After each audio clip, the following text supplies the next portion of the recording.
Hi, it's Chris with Implied Music. Well, I've got another play that I'm writing music for. I'm actually going to be the sound designer, which means I have to handle sound effects and do programming in QLab as well.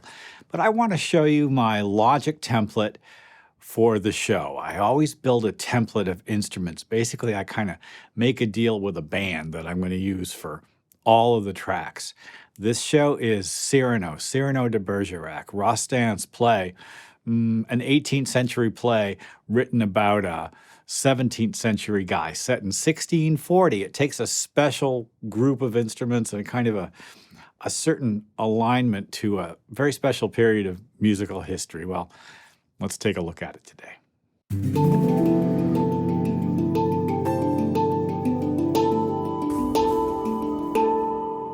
Cyrano's a tragic comic figure, and if you're not familiar with the play, it's the story of a proud man, resourceful, smart, cultured, who has a big nose.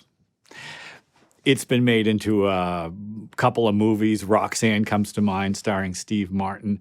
There was a recent musical version of it with music by The National that was pretty remarkable. Well, our version of it is going to be a standard stage play, and we'll probably have some anachronistic elements, but I have to touch on music that feels period.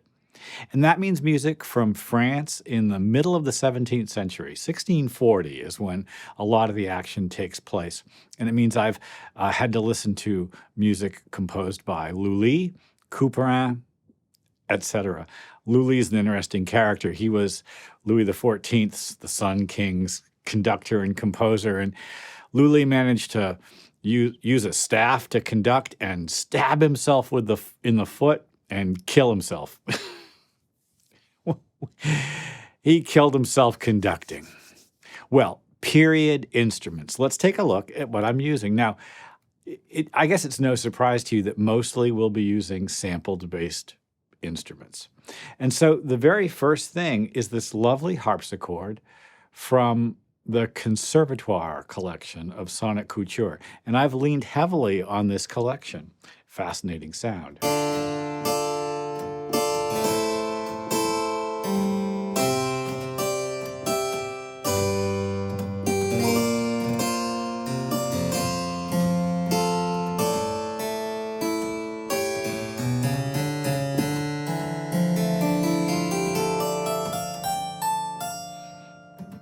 The harpsichord's not a touch-sensitive instrument, plucked strings, and it's one of the, I guess you'd have to say, the ancestors of the piano.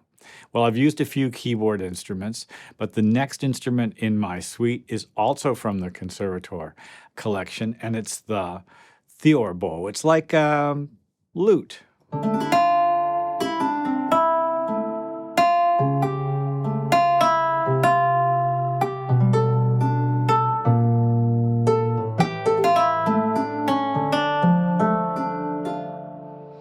It's got a couple of long extensions in bass.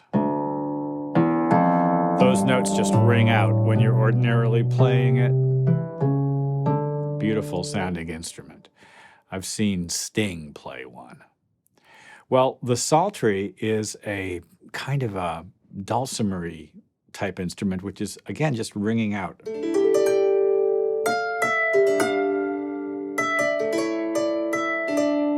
Kind of a folk instrument.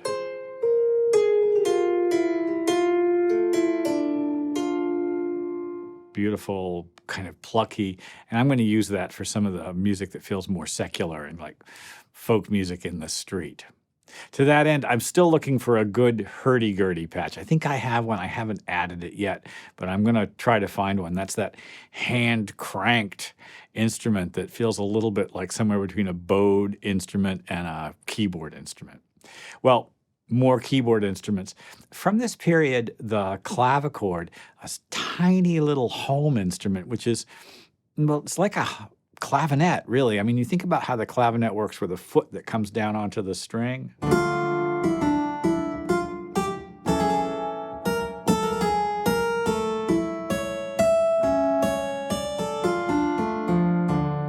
And And I'm using Piano Tech for my clavichord. It's a really effective and really expressive instrument. Piano Tech, I use it for piano and electric piano and Rhodes and things like that. Not a bad clavichord. Well, I need a church organ. And again, Sonic Couture to the rescue. This beautifully deep sampled church organ from All Saints Church in England. And I'm using a very muted sound. So it's just a gorgeous instrument.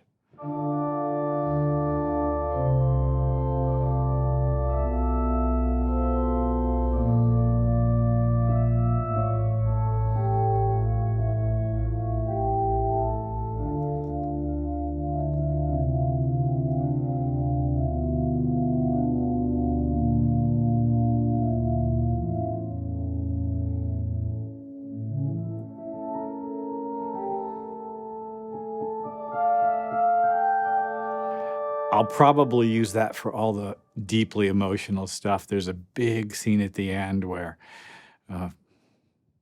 Cyrano's finally reconciled with the love of his life. Doesn't work out well for either of them, but there it is. Well, I need some standard instruments as well. So this viola is going to do well for me. And of course, the viola is a lower kind of version of a violin, and I think I'll get a little more richness out of this. That's what I'm hoping.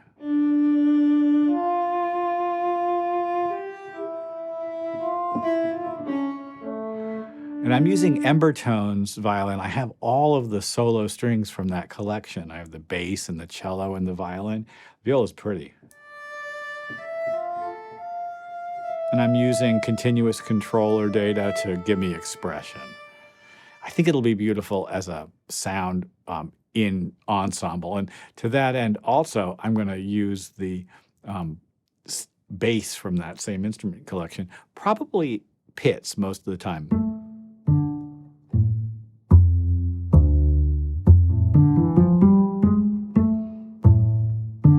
I don't know if I'm going to use a lot of arco bass, but I might. Well, we'll see. I've set it up for pits in my template. I'll need some lead instruments, and the beautiful 8DO Claire alto flute, I'm kind of counting on it.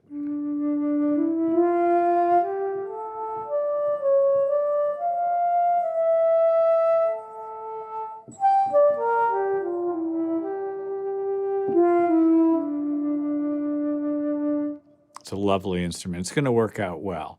And then a recorder set. Now, this is a very old set called Dream Whistles. And what I've done is I've used a sopranino for the top group of notes and a tenor for the bottom group of notes and muted where they overlap. So I've got kind of a classic old school Baroque recorder.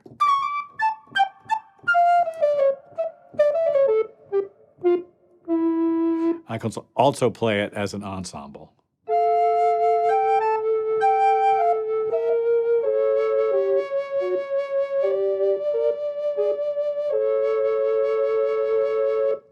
Vibrato built right in.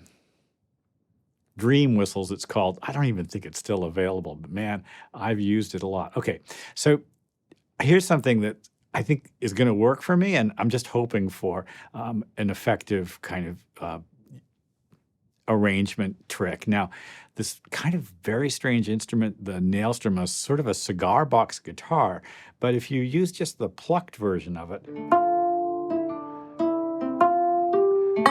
it has a kind of a very street lute kind of quality.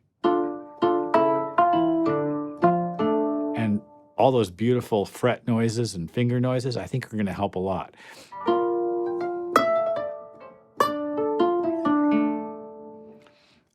When you're writing for theater, you really want sounds that tell a story right away. Sometimes all you get is just a minute or two of music, and sometimes all you get is a measure, right? So I need to be able to tell the story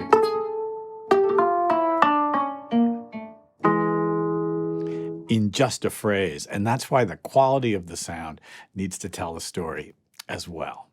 Well, I need some drums, so here are my drums. And we're coming to the end of and I should probably have a piece to play for you, but that's going to come later.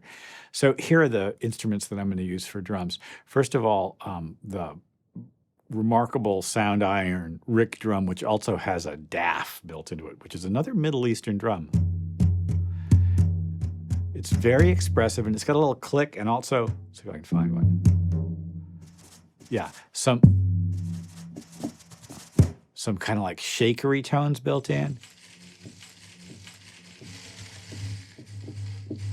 That's going to be, I think, useful.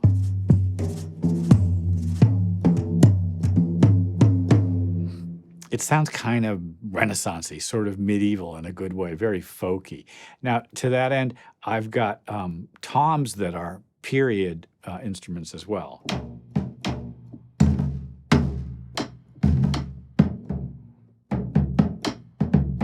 Some rolls. I think that's going to be useful because there's sort of a military vibe. And finally, a medieval timpani, and this is something I hadn't realized existed, but this was part of the Conservatoire collection as well.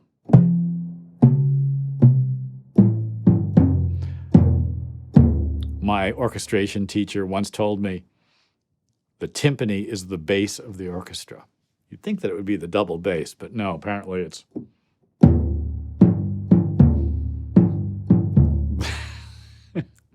Well, that's 13 tracks. I'm still looking for a hurdy-gurdy. That'll take me up to lucky 14. I think I might have a hurdy-gurdy in my Ethno World 6 collection. I'm just going to have to go looking for it. I'm going to write a piece. You'll hear about it later. You'll hear a little bit more about how things go. Excited to work on Cyrano. I'm excited to inhabit that early Baroque, late Renaissance energy that is, I really... sort of best encapsulated by Lully, Couperin, those guys. Maybe even, I don't know, not, you know. I mean, that's French music of that period, and I think that'll be real interesting. We'll have to see just how much we can push it. We've got a sword fight scene to underscore. We've got love scenes. We've got bigger battles. It's going to be a ball. Well, hey, I hope it's been useful. Like and subscribe. Ding the bell. You'll be notified when I do my videos. I'll see you next time.